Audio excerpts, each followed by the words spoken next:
My mother-in-law posted photos of my daughter online asking for hair treatment advice, ignored warnings about chemical burns. She then bleached and straightened my toddler's hair without consent while I was away on an anniversary trip with my husband. I'm a 28-year-old Latina woman married to Bradley, 32 male, for 3 years. We have a 2-year-old daughter named Fiona. I need to vent because I don't know if I'm going crazy or if what happened is as serious as I think it is.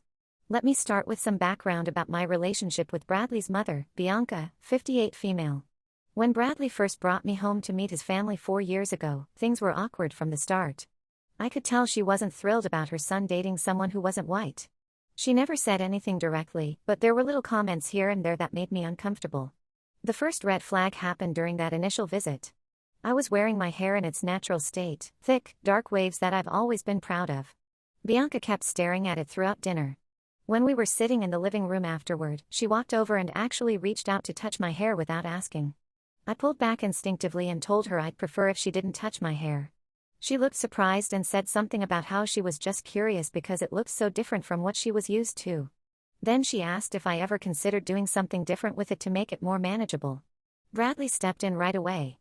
He told his mother that my hair was beautiful the way it was and that she needed to respect personal boundaries.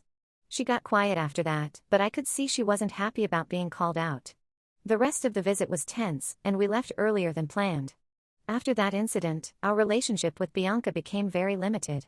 Bradley wasn't particularly close to his mother anyway, so it wasn't a huge adjustment for him. We saw her maybe 3 or 4 times a year for major holidays. During those visits, she would make comments about my appearance or ask when I was going to try a different hairstyle. Once, at Christmas dinner, she told me I had such a pretty face and it was a shame I didn't do more with my hair to show it off. Bradley's father and sister just sat there quietly when she said things like this. No one ever told her to stop. When I got pregnant with Fiona, I hoped Bianca might change her attitude.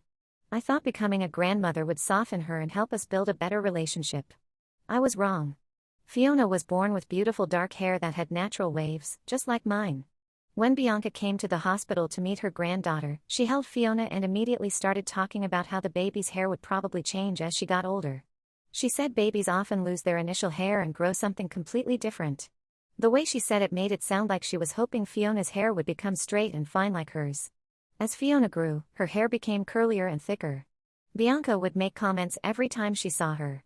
She'd say things like how Fiona might need special shampoos or treatments when she got older.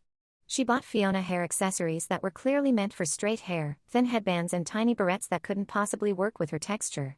When I politely mentioned that these accessories wouldn't work for Fiona's hair type, Bianca acted like I was being difficult. The breaking point came 2 months ago.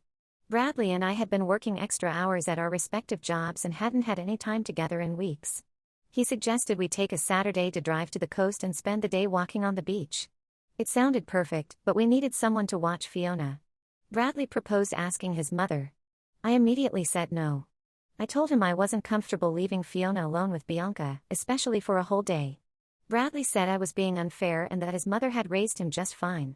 He pointed out that Fiona was 2 years old now, not a helpless baby, and that Bianca genuinely wanted to spend time with her granddaughter. He kept pushing, saying it would be good for their relationship and that I needed to give his mother a chance to prove herself. Against my better judgment, I agreed. I spent the entire week before our trip giving Bianca detailed instructions about Fiona's routine. I wrote down her nap schedule, her favorite foods, and even included notes about how to handle her hair if it got messy during playtime. I specifically mentioned that Fiona's hair should only be washed with the sulfate-free shampoo I provided and that it should be detangled gently with the wide tooth comb I packed in her bag.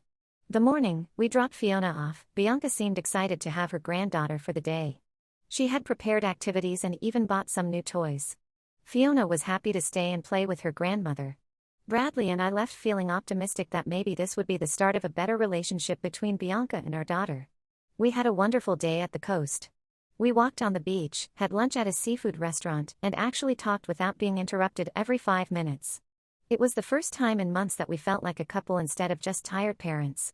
We decided to pick up Fiona around 7 in the evening. When we arrived at Bianca's house, I knew something was wrong immediately. Fiona came running to me, but she looked different. Her beautiful curls were gone, replaced by pin straight hair that looked almost white. The color was so light it was nearly transparent, and the texture looked dry and brittle. Fiona kept touching her head and seemed uncomfortable.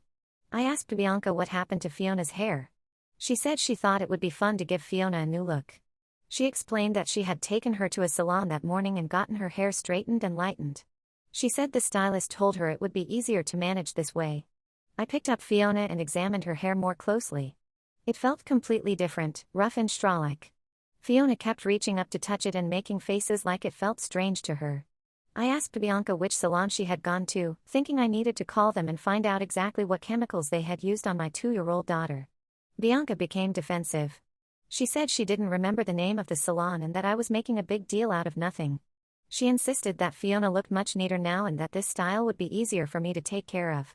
When I pressed her for more details about the salon visit, she changed her story slightly, saying maybe it wasn't a proper salon but a friend of hers who did hair from her home. Bradley had been quiet during this exchange, but I could see he was uncomfortable. I told him we needed to leave immediately and that I wanted to get Fiona home to assess the damage properly. Bianca followed us to the door, saying I was overreacting and that Fiona's new look was much more appropriate for a little girl. The car ride home was silent. Fiona fell asleep in her car seat, exhausted from her long day. When I looked at her in the rearview mirror, I could see that her scalp looked red and irritated where her hair parted. Bradley stared straight ahead and didn't say anything until we got home. Once we were inside, I immediately took Fiona to the bathroom to examine her hair and scalp under better lighting. What I saw made my stomach drop. Her scalp was definitely irritated and red in several spots. The hair itself felt like it would break if I touched it too roughly. I tried to wet it gently to see if I could restore some moisture, but water just seemed to sit on top of it instead of being absorbed. I called my sister Rosa, who is a hairdresser, and described what had happened. She told me to take pictures and bring Fiona to her salon first thing Monday morning. She explained that chemical straightening treatments should never be used on children, especially not toddlers, because their hair and scalp are too delicate. She said the bleaching process was even more concerning because it could cause serious chemical burns. That night, Fiona had trouble sleeping. She kept waking up and touching her head. I gave her a bath with the gentlest shampoo I had, but even that seemed to irritate her scalp. She cried when I tried to brush her hair, which had never happened before. Usually, she loved having her hair brushed and styled. The next morning, Bradley tried to act like nothing had happened. He made breakfast and played with Fiona like it was a normal Sunday. When I brought up what his mother had done, he said we should focus on moving forward instead of dwelling on it. He suggested that maybe Bianca's intentions were good even if her execution was poor. I couldn't believe what I was hearing. I told him that his mother had chemically treated our 2-year-old daughter's hair without our permission and that Fiona was clearly in discomfort. I explained that this wasn't about hairstyles or preferences, it was about someone making major physical changes to our child without consulting us. Bradley said I was being dramatic. He pointed out that hair grows back and that Bianca was probably just trying to help. He said his mother had always been particular about appearances and that she meant well. When I mentioned that Fiona's scalp looked irritated, he said it would probably clear up in a day or two. I realized then that Bradley didn't understand the seriousness of what had happened. I spent the next hour explaining to him how chemical hair treatments work and why they can be dangerous for young children. I showed him the red spots on Fiona's scalp and how her hair now felt completely different. I could see him getting impatient as I talked. Finally, he said he understood that I was upset but that making a big deal out of it wouldn't change anything. He said his mother was elderly and set in her ways, and that expecting her to understand modern parenting approaches wasn't realistic. He suggested we just be more specific about boundaries in the future. I told him that Bianca would not be allowed to babysit Fiona alone anymore. Bradley immediately became defensive. He said I couldn't just cut his mother out of Fiona's life because of one incident. He accused me of looking for reasons to exclude his family and said I had always been too sensitive about his mother's comments. The argument continued for hours. Bradley kept minimizing what had happened and defending his mother's actions. He said I was embarrassing him by making such a big deal out of a simple mistake. He pointed out that other grandmothers probably did similar things with their grandchildren and that I needed to learn to pick my battles. Monday morning, I took Fiona to Rosa's salon. Rosa examined Fiona's hair and scalp carefully. She confirmed that harsh chemicals had definitely been used, and that whoever did the treatment had no idea what they were doing. She said the bleaching process had been done incorrectly and that the straightening treatment was far too strong for a child's hair. Rosa recommended that we take Fiona to a doctor to make sure there wasn't any lasting damage to her scalp. She also said that Fiona's hair would need to be cut very short to remove all the damaged parts. She warned me that it might take months or even years for Fiona's hair to fully recover its natural texture. I made an appointment with Fiona's pediatrician for that afternoon. Dr. Martinez examined Fiona's scalp and confirmed that she had mild chemical burns in several areas. He prescribed a medicated shampoo and a topical treatment to help heal the irritation. He also recommended cutting Fiona's hair short to prevent further damage and allow her scalp to heal properly. When I told Bradley about the doctor's findings, he initially seemed shocked.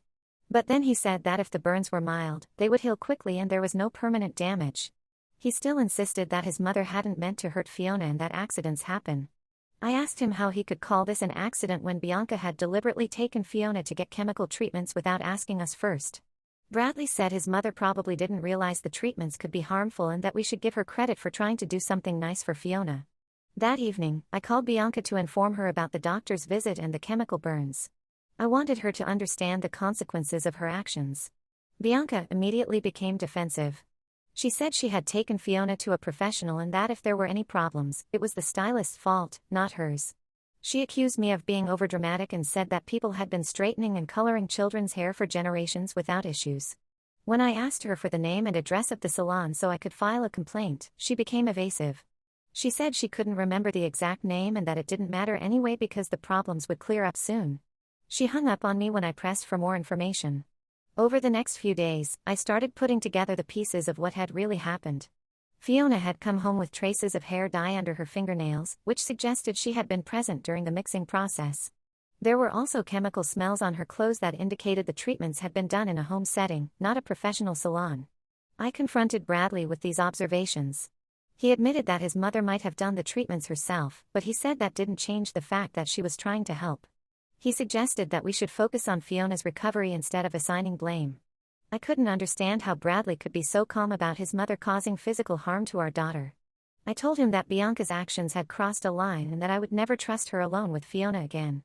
Bradley said I was being unreasonable and that cutting his mother out of Fiona's life would hurt everyone involved. We argued about this for weeks. Bradley kept insisting that his mother deserved forgiveness and that I was holding a grudge. He said that Fiona was fine now and that I needed to move past what happened. He started making plans to include his mother in Fiona's upcoming birthday party, assuming I would eventually come around. I realized that Bradley and I had fundamentally different views about what had happened. He saw it as a misguided attempt at bonding that had unfortunate consequences. I saw it as a violation of our parental authority and a dangerous disregard for our daughter's well-being. The final straw came when I discovered that Bradley had been talking to his mother regularly since the incident. He had been reassuring her that I would eventually forgive her and that things would go back to normal. He had even suggested that she could babysit Fiona again once I calmed down. When I confronted him about these conversations, Bradley said he was trying to keep the peace in his family. He said he couldn't choose between his wife and his mother and that I was forcing him into an impossible situation. He accused me of being vindictive and said that my refusal to forgive his mother was tearing his family apart. I packed a bag for Fiona and myself and went to stay with my parents. I needed time to think about what I wanted to do next. Bradley has been texting me constantly, asking when I'm coming home and saying that we need to work this out for Fiona's sake. I don't know how to move forward. Bradley clearly doesn't see anything wrong with what his mother did, and I can't trust him to protect Fiona from future incidents. At the same time, I don't want to break up our family over this. But I also can't pretend that everything is fine when it's not. Am I overreacting? Should I just forgive Bianca and try to move on? Or am I right to be concerned about leaving Fiona alone with someone who would make such drastic changes to her appearance without permission? Update 1. A lot has happened since my original post, and I need to share some developments that have completely changed my perspective on this situation. First, thank you to everyone who commented on my original post. The overwhelming support helped me realize that I wasn't overreacting and that what Bianca did was completely inappropriate. Many of you shared similar experiences with in-laws who overstepped boundaries, and it helped me feel less alone in this situation. After staying at my parents' house for a week, Bradley convinced me to come home so we could talk things through properly. He said he had been thinking about everything I had said and that he wanted to work on our problems together. I agreed to come back, hoping that the time apart had given him some perspective on how serious this situation really was. Things seemed better at first. Bradley was more attentive to Fiona and helped with her hair care routine, which had become much more complicated since the chemical damage. We had to use special shampoos and treatments that the doctor recommended, and Fiona still complained that her scalp felt itchy sometimes. Bradley started to see firsthand how the treatments had affected our daughter's daily comfort. During this time, I also learned more about what had actually happened that day at Bianca's house. Fiona had started talking more clearly recently, and she began mentioning things about her day with Grandma. She talked about sitting in a chair for a long time and about how the smell made her eyes water. She also mentioned that her head hurt during the process and that she cried, but Grandma told her to be a big girl. These details made me even more upset, but I tried to focus on moving forward. Bradley seemed to understand better after hearing Fiona's account of events. He agreed that his mother had used poor judgment and that we needed to set clearer boundaries going forward.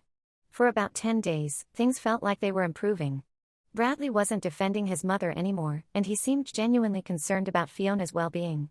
We talked about what kind of relationship we wanted Bianca to have with Fiona and how we could supervise their interactions better. Then everything fell apart again. Last Tuesday, I came home from work early because I wasn't feeling well. Bradley's car was in the driveway, which was unusual because he normally worked until 6. I walked into the house and heard voices coming from the living room. Bradley was on the couch talking to Bianca, and Fiona was sitting on the floor playing with toys. I stood in the doorway for a moment before they noticed me. Bianca was telling Bradley that I had been unreasonable about the whole hair situation and that she thought I was trying to turn him against his family. She said she had only been trying to help and that she didn't understand why I was still upset about something that happened weeks ago. Bradley was nodding along and agreeing with her. He said that he thought I was having trouble letting go of grudges and that maybe I needed some time to work on that. He told his mother that he was trying to be patient with me but that it was difficult when I wouldn't even consider forgiveness. I walked into the room and asked what Bianca was doing in our house.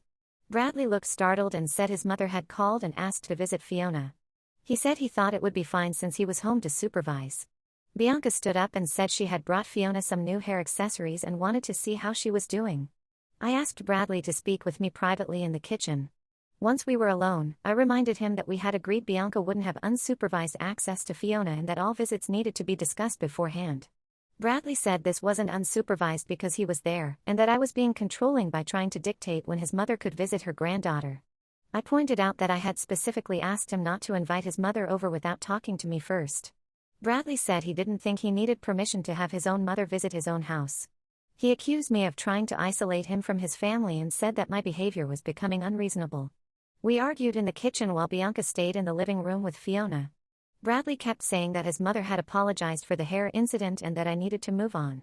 I told him that I had never heard any apology from Bianca, either to me or to Fiona.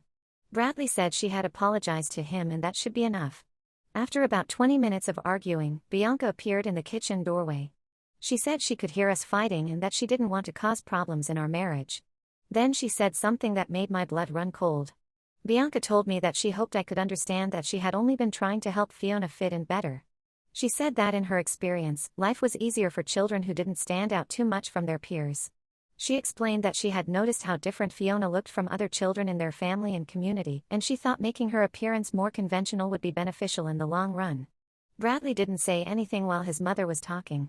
He just stood there looking uncomfortable but not contradicting her.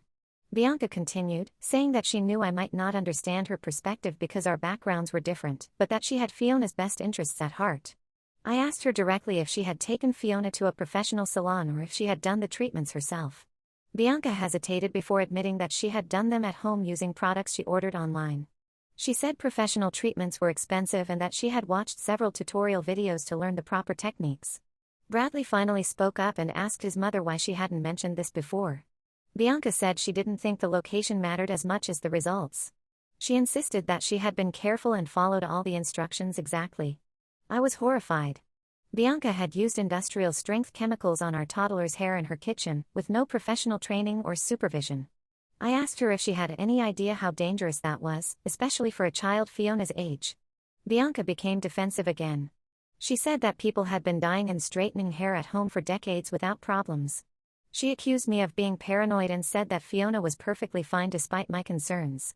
She pointed out that the doctor had said the burns were mild and that they were healing well. Bradley stood between us, looking back and forth like he couldn't decide who to support.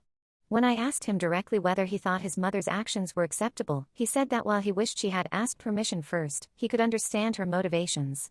That's when I realized that Bradley would never truly take my side in this conflict.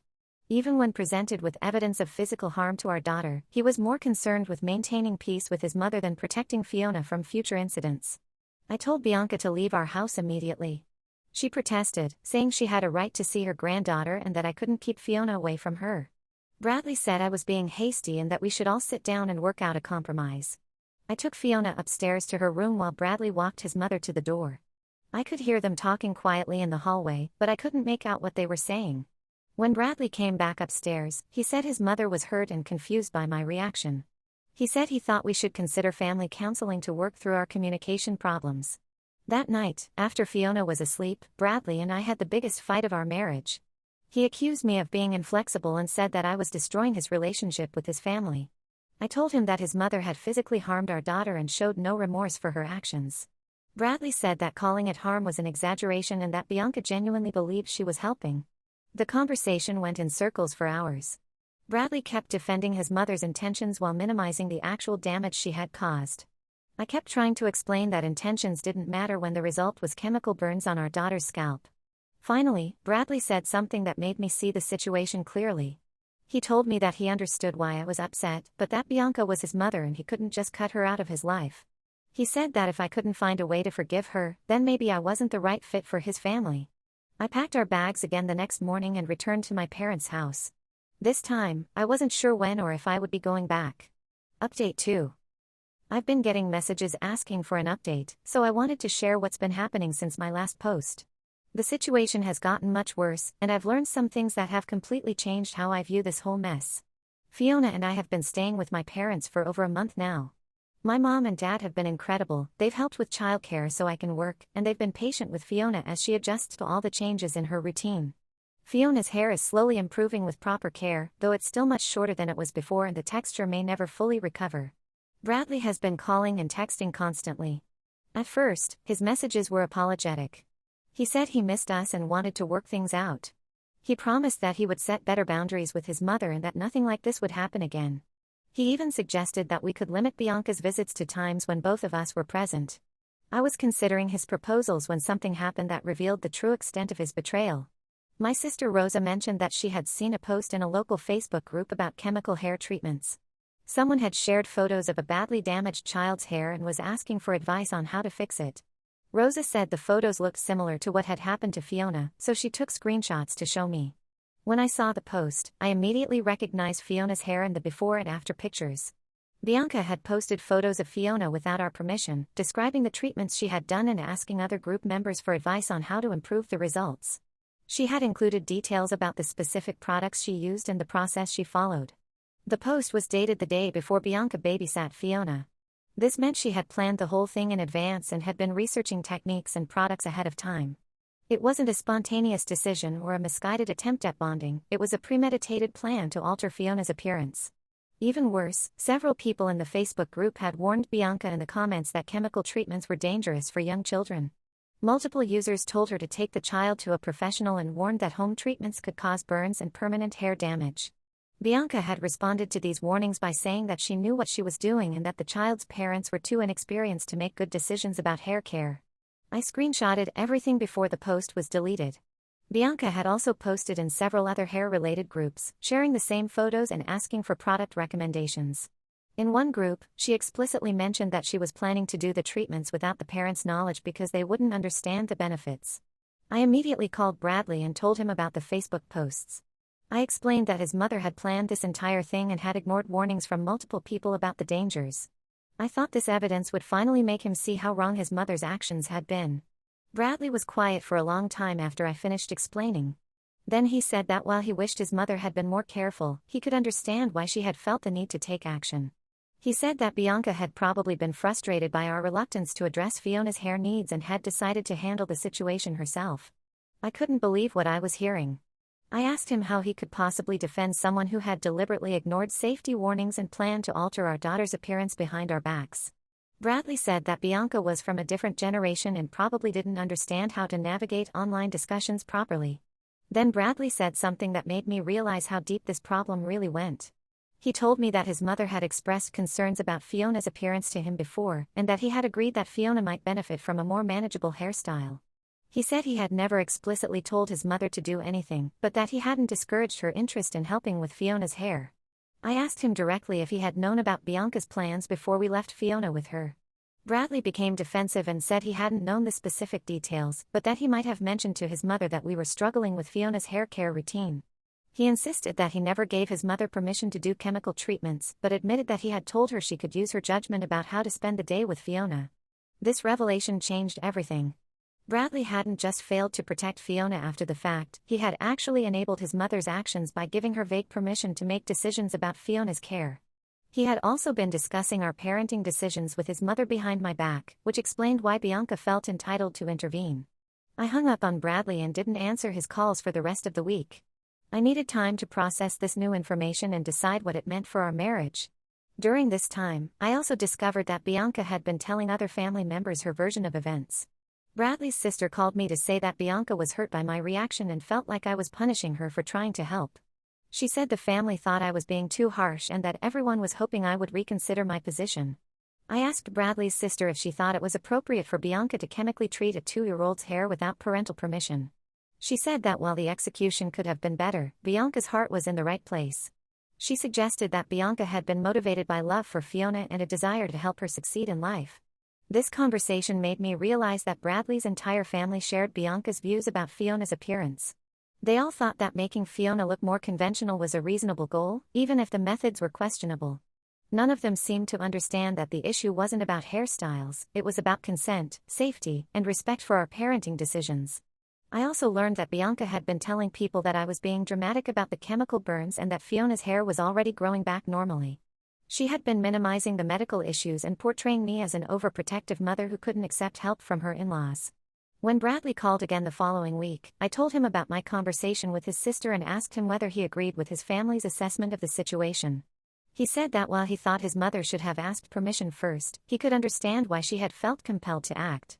He said that Bianca genuinely believed she was helping Fiona and that her intentions should count for something.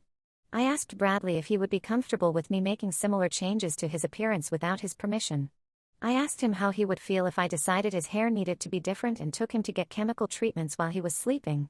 Bradley said that was a ridiculous comparison because Fiona was a child and couldn't make her own decisions about hair care. I pointed out that this was exactly why we, as her parents, needed to make those decisions, not his mother. Bradley said he agreed in principle, but that the situation was more complicated because Bianca was family and had been trying to help. This conversation made me realize that Bradley would never fully support me in this conflict. He would always prioritize keeping peace with his family over protecting Fiona from their interference. Even when presented with clear evidence of planned deception and physical harm, he continued to make excuses for his mother's behavior. I told Bradley that I needed more time to think about our future. He said he hoped I would come to my senses soon because Fiona needed both her parents. He pointed out that our daughter was asking for him and that keeping her away from him wasn't fair to anyone. Bradley was right that Fiona missed him. She had been asking where Daddy was and when we were going home. But I couldn't bring myself to return to a situation where I would constantly have to fight to protect my daughter from her own grandmother. The breaking point came when I discovered that Bradley had given Bianca our new address at my parents' house. Bianca showed up one afternoon when I was at work, telling my mother that she wanted to see Fiona and bring her some gifts. My mother, who knew the whole story, refused to let Bianca into the house and told her to contact me directly if she wanted to arrange a visit. When I confronted Bradley about giving his mother our location, he said he thought Bianca deserved the chance to apologize in person. He said that keeping Fiona away from her grandmother indefinitely wasn't a reasonable solution and that we needed to find a way to move forward. I realized then that Bradley would never respect the boundaries I tried to set regarding his mother. He would always find ways to circumvent my decisions and create opportunities for Bianca to access Fiona. Even after everything that had happened, he still believed that maintaining his family relationships was more important than protecting our daughter. Update 3. This will be my final update because the situation has reached its conclusion, though not in the way I had hoped when I first posted here. Fiona and I are still living with my parents, and I've filed for separation from Bradley. The decision wasn't easy, but several things happened over the past few months that made it clear our marriage couldn't be saved. About a month after my last update, Bradley's sister contacted me again.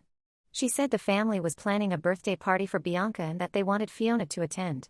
She explained that Bianca had been depressed since our conflict began and that seeing Fiona would help cheer her up. She asked me to consider putting aside our differences for the sake of family harmony. I told her that Fiona wouldn't be attending any events where Bianca was present. Bradley's sister became upset and said I was being cruel to an elderly woman who missed her granddaughter. She accused me of using Fiona as a weapon against Bianca and said that my behavior was hurting everyone in the family. This conversation confirmed what I had already suspected. Bradley's entire family saw me as the problem. They believed that Bianca's actions were forgivable and that my refusal to move on was unreasonable. None of them acknowledged that Bianca had caused physical harm to Fiona or violated our trust as parents. 2 weeks later, I found out that Bradley had been taking Fiona to visit his mother during his supervised visitation periods. Fiona mentioned playing at Grandma's house and described toys and activities that could only have been at Bianca's home. When I confronted Bradley about this, he initially denied it, then admitted that he had brought Fiona to see his mother a few times. Bradley said that he thought Fiona deserved to have a relationship with her grandmother and that my restrictions were too severe. He claimed that he supervised all interactions carefully and that nothing inappropriate had happened during these visits. He said that Bianca had been on her best behavior and that she seemed to have learned from her mistakes. I was furious that Bradley had violated our agreement and had been lying to me for weeks. I told him that he had destroyed any remaining trust between us and that I could no longer rely on him to prioritize Fiona's safety. Bradley said I was being paranoid and that his mother posed no real threat to Fiona. I contacted a lawyer the next day. The attorney explained that because Bradley and I weren't divorced yet, he had the right to take Fiona to visit his relatives during his parenting time. However, she said that the documented medical harm from Bianca's hair treatments could be relevant in custody discussions if we proceeded with divorce. Bradley was served with separation papers last month. He initially tried to convince me to reconsider, saying that we could work things out if I just gave him another chance. He promised that he would respect my boundaries regarding his mother and that he wouldn't lie to me anymore. But then his behavior changed completely. He hired a lawyer who sent me a letter claiming that I was alienating Fiona from her father's family and that my accusations against Bianca were unfounded. The letter stated that Bianca's hair treatments were a minor incident that I was using to manipulate custody arrangements. Bradley also stopped paying his share of Fiona's expenses and claimed that he couldn't afford to support 2 households. His lawyer argued that I had created the financial strain by choosing to leave our home and that Bradley shouldn't be penalized for my decision. The most revealing moment came during our first mediation session. Bradley's lawyer presented Bianca's version of events, which was completely different from what had actually happened. According to Bianca, I had been complaining about Fiona's hair for months and had asked her to research treatment options. She claimed that I had given permission for the treatments but then changed my mind afterward when I saw the results. Bradley sat there while his lawyer presented these lies and didn't correct any of the false statements. When my lawyer asked him directly whether Bianca's account was accurate, Bradley said he couldn't remember exactly what conversations had taken place before the incident. I realized then that Bradley had chosen his side definitively. He was willing to let his mother lie about what had happened and was actively participating in rewriting history to make me look like an unreasonable parent. The mediation failed completely. Bradley's position was that I was overreacting to a minor incident and that Bianca should have unlimited access to Fiona.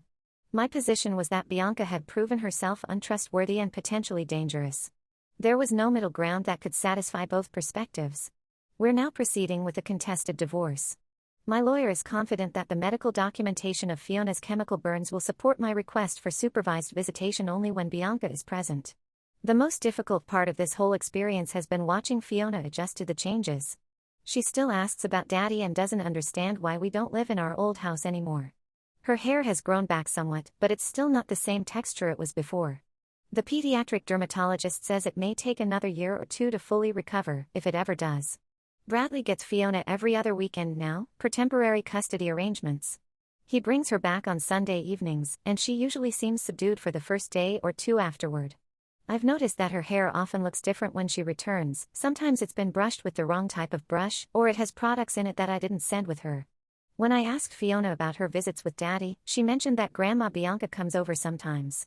This confirmed my suspicions that Bradley was still allowing his mother access to Fiona despite everything that had happened. When I brought this up with my lawyer, she said we could document it for the final custody hearing. Last week, Bradley sent me a text message saying that his family thought I was being vindictive and that Fiona would suffer if I continued to keep her away from her grandmother. He said that Bianca had been asking about Fiona constantly and that it was cruel to deny an elderly woman the chance to know her granddaughter. I didn't respond to the text. I've learned that engaging with Bradley about his mother only leads to arguments that go nowhere. He will never understand that protecting Fiona from someone who showed such poor judgment isn't cruel, it's responsible parenting. My parents have been supportive throughout this process, but I know it's been difficult for them too. They're in their 60s and hadn't planned on having a toddler in their house again. Fiona has adjusted well to living with her grandparents, but I can see that she misses the stability of having her own room and her regular routine. I've started looking for my own apartment. The lawyer says that having independent housing will strengthen my position in the custody case. It's scary to think about being a single mother, but I can't continue to live in a situation where I have to constantly fight to protect my daughter from her own family. The hardest part is that Bradley still doesn't see what he did wrong.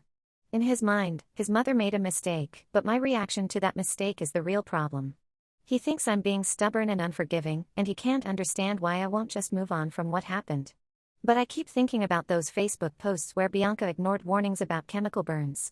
I think about how she planned the whole thing in advance and lied about taking Fiona to a professional salon. I think about how Bradley gave her vague permission to make decisions about Fiona's care without consulting me. And I think about how neither of them has ever truly apologized or acknowledged the seriousness of what they did. Fiona deserves better than adults who think their preferences about her appearance matter more than her safety and well-being. She deserves parents who will protect her from people who see her natural features as problems to be fixed. And she deserves to grow up knowing that her body belongs to her, not to relatives who think they know better than her parents. The divorce should be finalized in a few months. After that, Bradley will have his custody time, but it will be clearly defined and supervised when Bianca is involved. Fiona will be protected by court orders instead of just my vigilance. I never imagined that my marriage would end this way. But sometimes protecting your child means making choices that completely change your life. I can't regret leaving a situation where my daughter's safety was constantly at risk, even if it means starting over as a single parent. Thank you to everyone who supported me through this process. Reading your comments and messages helped me realize that I wasn't crazy for being upset about what happened. Sometimes you need outside perspective to see clearly when you're in the middle of a difficult situation.